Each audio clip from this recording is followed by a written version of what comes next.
Boa tarde, olha o que temos hoje. Hoje temos um microfone, mas enfim, hoje eu trouxe uma reflexão muito legal. Faltam menos de 2 meses praticamente para o final de ano. Eu acho que todo ano vem aquela responsabilidade de o que eu fiz esse ano de diferente.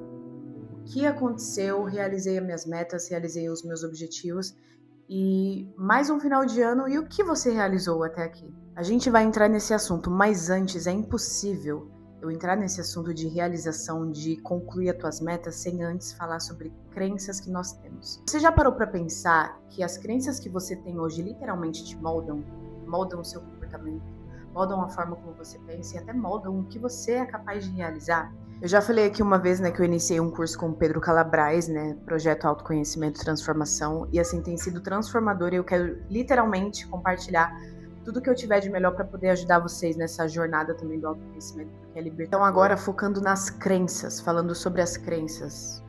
Escutem essa frase aqui é muito importante, com atenção, repitam aí na casa de vocês. Crenças reforçam a nossa personalidade e moldam a nossa realidade.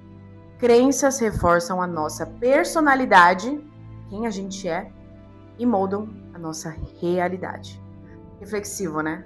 Gente, eu vou dar um exemplo muito legal que o professor Pedro Calabrais deu pra gente na aula. Vou dar um exemplo talvez de uma menina que posta muitas coisas expondo o próprio corpo no Instagram, por exemplo. Nós julgamos muitas pessoas, né? É uma menina que se expõe muito no Instagram, mostra muito o corpo, tem a necessidade de estar sempre ali, se mostrando, por exemplo. Tem uma crença e tem uma personalidade por trás. Tem talvez uma criança, uma adolescente que tinha problemas com autoestima, de enfrentar o próprio corpo, de se olhar no espelho. E hoje ela talvez sinta essa necessidade de se mostrar para que ela seja elogiada, seja aplaudida. Por trás dessa superfície, né, que é só a pontinha do iceberg, tem uma criança talvez ferida, tem alguém que não foi tão aceita quando era criança, que sofreu muito bullying. Então esse é um exemplo mais prático, né, de como as nossas crenças reforçam a nossa realidade. E a gente vê só aquela superfície, né, que é só aquilo que a pessoa está nos mostrando, mas por trás tem uma identidade, tem uma personalidade. Por isso, autoconhecimento é libertador. Conseguiram entender? É um pouco complexo, mas é um exemplo mais dinâmico de como as nossas crenças reforçam a nossa realidade e que está tudo aqui no nosso subconsciente. Então é muito importante você entender e mapear as suas crenças, entender onde estão as suas crenças para você trabalhar exclusivamente nela. E, gente, autoconhecimento é libertação. É libertador você se conhecer, você se entender, você se dominar.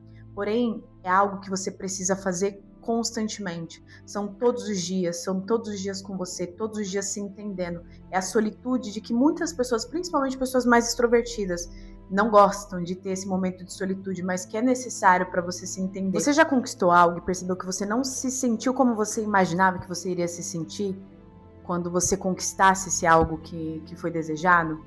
Isso tem muito a ver com as metas pontuais que a gente se dá, porque a gente foca tanto só na linha de chegada que a gente acaba não apreciando a jornada, apreciando todo o processo e quem a gente vai se tornar nesse processo. A gente se dá metas pontuais de perder mais peso, de ler mais livros, de estudar, de comprar um carro, comprar uma casa, mas sabe a jornada, aqueles 0,000,1% que você faz todos os dias, que vai te transformando até você chegar lá?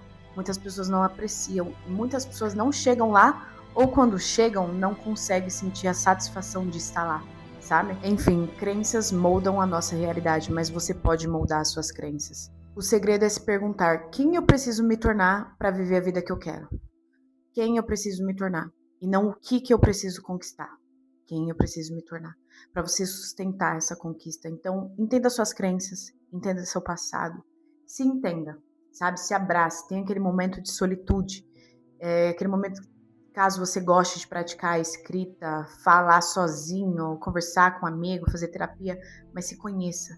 Porque quando você se conhece, você se domina. Você tem o próprio domínio da tua própria mente. E, gente, isso aqui nosso é poderosíssimo, poderosíssimo. Quanto mais você estuda, quanto mais você se aprofunda, você entende o quanto tudo começa a partir da nossa mente. E o quanto a nossa mente tem a capacidade de criar a nossa realidade e moldar a forma que a gente pensa e a forma que a gente vai agir, sabe? Bem, sei que esse assunto foi um pouquinho denso, talvez tenha até algumas dúvidas, acho que eu ficaria aqui por horas falando sobre isso, mas espero que esse vídeo tenha feito sentido para você, que tenha te agregado em algo. Falta 2 meses para o final do ano, então já peguem esse vídeo, depois peguem um papel, uma caneta, já começa, ó, rabiscar e refletir. E vejo vocês no próximo vídeo, na próxima reflexão. Beijinhos.